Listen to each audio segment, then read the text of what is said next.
This wide receiver room, Marty, has taken a beating from Big Ten and national media. I don't know what the locals think of it, but it was always a target of, okay, this room is not good enough, and this is why this team is not excelling to the very top of college football, though getting to within a final play of getting to the national championship game is about just as close as you can get.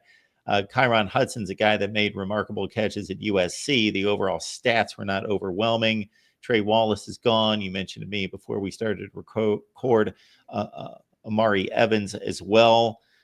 Do you think that there is potential there to take another step toward being a better room than what it's been in the last few years? I mean, first and foremost, it's tough to be worse. I know Drew didn't play great against Notre Dame, but the receivers didn't help him. Early in the game, they made a concentrated effort to get the receivers involved, and they just couldn't get open. Even that interception at the end of the game was a poor decision and a poor throw. If you watch that play back, the defensive back ran Amari Evans' route for him. He was in a better position to catch the ball than Evans was. So a lot of that did fall on the receivers as well. I do think the room is going to be better. You mentioned Kyron Hudson. I know the staff's very high on him. There's some belief within the staff that USC didn't necessarily use him to the best of his ability.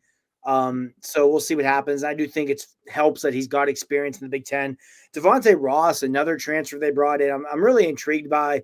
Put up some pretty monster numbers last year with over 1,000 yards and 11 touchdowns for Troy. I mean, it's Troy, but the early feedback on his testing results since he got to campus is that he is a little bit better of an athlete than the staff thought. So I think he's going to help. And some of these younger guys, Tysier Denmark is a guy that everybody around Penn State's high on. He'll be a redshirt freshman this year from the Philadelphia area. Made some nice plays last year when he got in his 4 games. I think Denmark is a guy who a year in the program, in the weight room, refining his route running is going to go a long way for him. I think he'll improve the wide receiver room this year. And under the radar guy, just to kind of keep an eye on, is Caden Saunders. He'll be a redshirt junior. He's a former top 50 recruit. I know people in the program thought Saunders was going to make an impact last year, and he was just hurt all year. And now that you can get Saunders healthy, I think there's still some hope there that he can give you something out of the slot. But, I mean, ultimately, the wide receiver room is trending in the right direction. They signed a really strong wide receiver class this past recruiting cycle. Their 2026 receiver class is off to an incredible start. Of the 25 class they signed, Matthew Alton, going to be a true freshman out of Virginia, I think is a guy to watch. He definitely needs to work on his route running, but he has game-breaking speed and playmaker ability. And with where this room's at, I think they try and find a way, even if it's on like tunnel screens, end arounds, just find a way to get the ball in his hands this year. So I think the receiver room is definitely capable of taking a step forward. I think if they're going to, next year be in the national championship game instead of being one play away, they're going to need that receiver room to take a step forward. But I think the one saving grace or whatever it is for the receiver room, even with losing Tyler Warren, this tight end room is still as good as any in the Big Ten and up there with the best in the country. So I think that's going to help a lot as well. But I do think with Hudson, with Ross, with Tysier Denmark, I think that's the best, should be at least the best trio they've had since 2022 when they had the trio of what would have been Mitch Tinsley, Parker Washington, and Keandre Lambert-Smith. So I do think that there's room there for growth with the receiver room. And again, it can't be worse. It just can't be worse than it's been the last 2 years.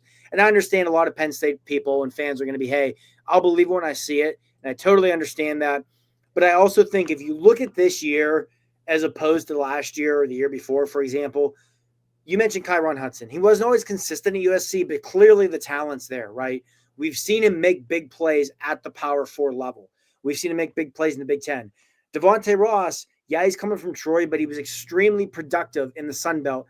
And that included he went bonkers against Iowa last year, returned a punch touchdown, caught 2 touchdowns. So I think that alone gives you a little more confidence because you at least have guys who have done it, and including Hudson, who has done it at the Power 4 level. So I think that gives you a little added confidence.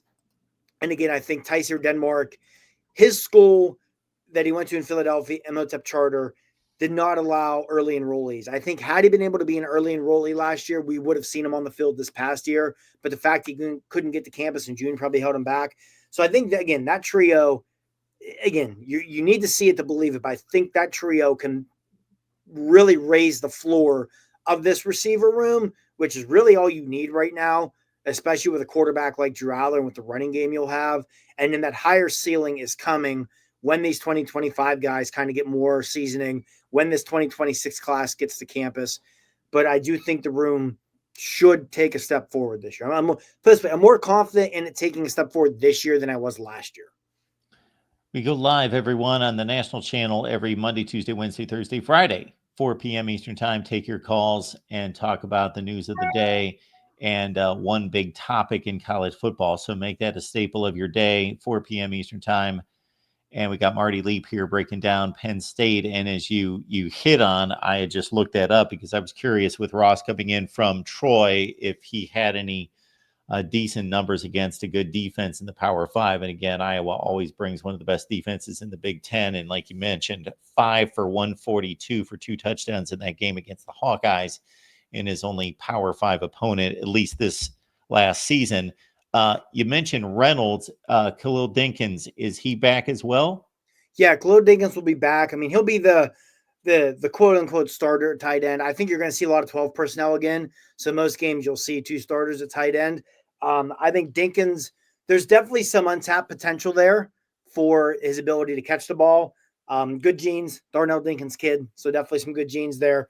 I think that he can have improved receiving numbers this year. I mean, when you're with Tyler Warren the last 2 years, there weren't going to be a ton of opportunities to get the ball at tight end. But I think you'll see those numbers go up. Reynolds is an absolute freak athlete at tight end. I mean, if that name sounds familiar to anyone watching this, he's the kid who had the fake punt against Minnesota on that last drive when they went down and put the game away. That was Reynolds, and he was the one who took the snap and ran. So that's him. And I think 2 other names to watch: Andrew Rappelier, who would have played a big role this past year, got hurt very early in the West Virginia game, missed the rest of the season. I know when he got to campus, the thought was that Tyler Warren aside, he's the best like 2-way tight end between runner and blocker they've had since Pat Fryermuth.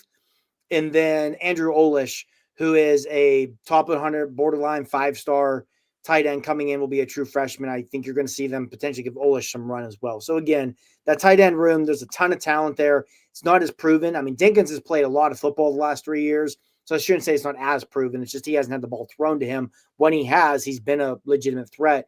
And I think Reynolds and Rappelier and Olish are all guys with sky-high ceilings. So I think the tight end room will continue to be a strength for State, and that'll help offset some of the concerns at receiver.